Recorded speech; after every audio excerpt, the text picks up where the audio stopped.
Namaste, Jai Bharat. Drugs are, I think, the most important of all difficulties that civilized societies face. Drugs are nothing new, actually. There had been drugs and drug cultivations in the past, and there were people who were using drugs, but then the difference between the today's drugs available to youngsters and the drugs which people used to take in the ancient times is that they were organic, like opium or marijuana or something like that. But the present days, so in between we see the organic drugs, their concentration of the soporific kind of material content, chemical content within them has been enhanced by some process of refining, and they started coming in the market. Then comes the absolutely dangerous new synthetic drugs. They're absolutely chemicals. Of course, I needn't speak more about the impact of chemicals in human body, especially undesired chemicals, and what is organic, which will have devastating effects indeed, the organic, but then they are not that devastating as compared to the synthetic chemical drugs. Now, these drugs, they are affected to a group of very volatile, to a great extent immature group. That's between 10, 11 to 16, that age group. They do not know. They're youngsters, young children, growing young children. They do not know, and they are often very adventurous at that age.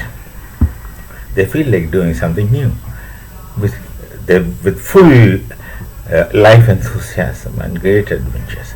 The great adventurous mind those days, they would like to experiment with anything that's new. Precisely for all these reasons, which we know what is happening in those teenage times, early teenage, this becomes more susceptible to difficulties and problems.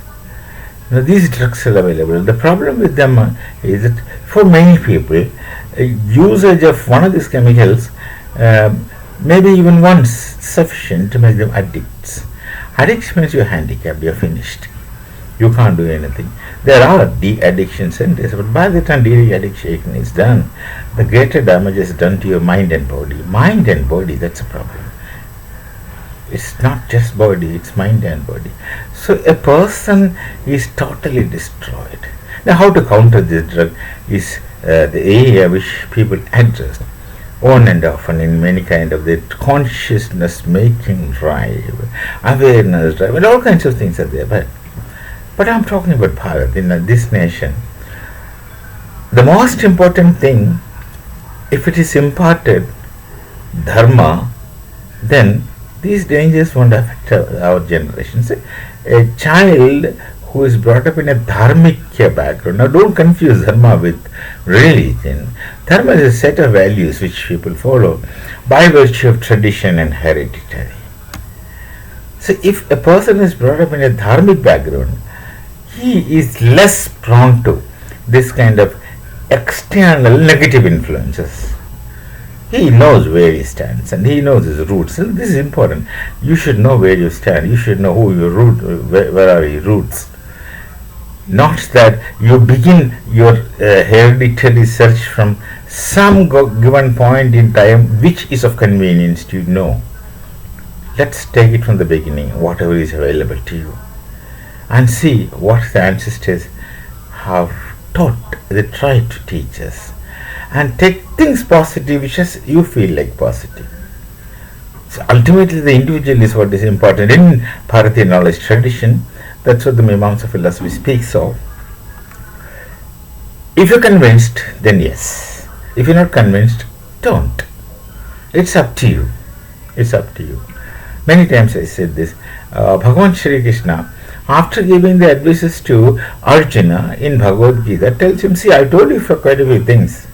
Now it's up to you to think about it, accept or not accept. It's up to you. And that is what the Hindu freedom is all about. So that dharma, that freedom must be there with individuals. So the rebellious nature need not to come to surface. See, one becomes rebel when you are suppressed or when you are forced to do things. The coercion aspect is not there in the legitimate and authentic Hindu dharmic tradition education. They tell you opportunities, they tell you so many things, and it's up to you to choose and not to choose. It's up to you. So that kind of rebellion nature, you don't have to become a hero to you don't have to become a hero by negating the Hindu dharma, because you're already a hero. You can even negate without any suppression. No one suppresses you. So dharma, at home, if the dharma is given to some extent, if it is made known to the youngsters, people will get benefited. But this dharmic teaching happens normally with the grandparents.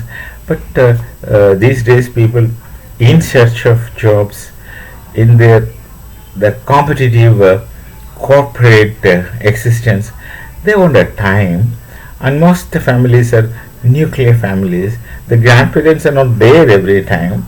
Your nuclear families are far flung from their natives, villages, or homes, wherever they are.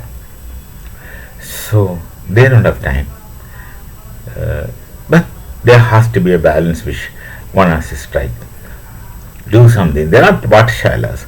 There are areas where you can send your children to such schools where they will teach modernity and our tradition, ancient tradition, which is yours. That's what really makes you proud of. That's what really makes you an authentic human being, authentic existence, as Sartre said. That's what really makes you what you really are. Let's also know them.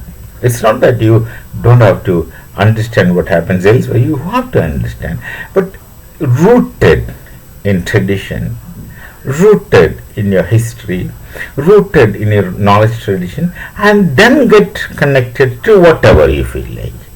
The rootedness is what is missing in the societies, modern societies, where one is rooted, he has no problem. He is not drawn to drugs, he is not drawn to negativities, he is not drawn to problems. He is comfortable otherwise because he is rooted and he is solid and he remains rooted. But being rooted then get connected to all the things happening which are is of choice. Whichever is of your choice. Whatever you want to do, you just do, but remain rooted. That's the only thing which can save you. That's the only thing which can save you and give you an identity which you aspire for, especially when you grow old. And from this only you can teach your next generation. So this is important. Knowing dharma is very important. Knowing dharma is very important. That's what would give you authentic existence. And drugs menace, which I started talking about drugs in the beginning.